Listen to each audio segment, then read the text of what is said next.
కడుపు నిండా తిండి, కంటి నిండా నిద్ర, మనిషికి ఈ రెండు చాలంటారు. కానీ ఈ ఆధునిక కాలంలో మారుతున్న జీవనశైలి కారణంగా మొదటగా నిద్ర దెబ్బతింది. ఇప్పుడు తిండి వంతు వచ్చింది.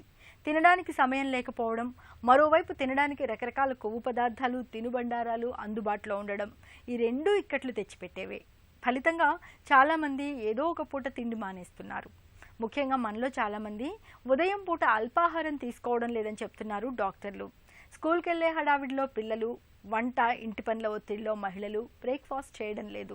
నిజానికి బ్రేక్ఫాస్ట్ ఎగ్గొట్టడం అంటే మన ఆరోగ్యానికి మనమే నష్టం చేసుకోవడం లాంటిది. బ్రేక్ఫాస్ట్ ప్రాధాన్యం ఏంటో, ఉదయపు అల్పాహారంతో మనకు వనగూరే ప్రయోజనాలేమిటో ఇప్పుడు తెలుసుకుందాం. ఉదయం పూట మనం తీసుకునే అల్పాహారం మన శరీరానికి జీవ ఇంధనం వంటిది. మనల్ని రోజంతా తాజాగా, మంచి ఉత్సాహంతో ఉంచుతుంది.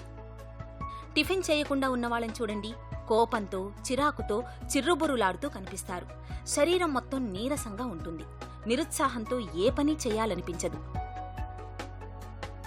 మరి ఇంతటి ప్రాధాన్యం ఉన్న ఉదయపు అల్పాహారంలో ఏం తినాలి? ఇడ్లీ, దోశ, వడ, ఉప్మా. ఎప్పుడు ఇలాంటివే కాకుండా ఇప్పటి నుంచి కొంచెం వెరైటీలను ప్రయత్నించండి. గుప్పెడు మొలకెత్తిన గింజలకు కాస్త నిమ్మరసాన్ని కలిపి పైన కొద్దిగా కొత్తిమీర, కొన్ని కరివేపాకు రెబ్బలు, వీలైతే కాసిన్ని పల్లీలను కలుపుకొని తినండి. రుచి అదిరిపోతుంది.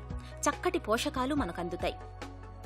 అలాగే పచ్చసొన తీసేసిన గుడ్డులోని తెల్లసొనలు, అరకొరగా ఉడికించిన బీన్స్, క్యారెట్ వంటి కాయగూరల ముక్కల్ని తినండి. వెరైటీ రుచితో పాటు మనకు కావలసిన పోషకాలు దండిగా లభిస్తాయి. ఇక 1-2 అరటిపళ్లను తిని 1 గ్లాసుడు పాలను తాగడమూ మంచిదే. సీజనల్గా దొరికే పళ్లను ఏదో ఒక రూపంలో ప్రతిరోజు ఉదయం అల్పాహారంగా తీసుకోవడం మరీ మంచిది. ఇటీవలి కాలంలో ఓట్మీల్, ఫ్లాక్స్ సీడ్ గింజలకు ప్రాధాన్యం పెరుగుతోంది.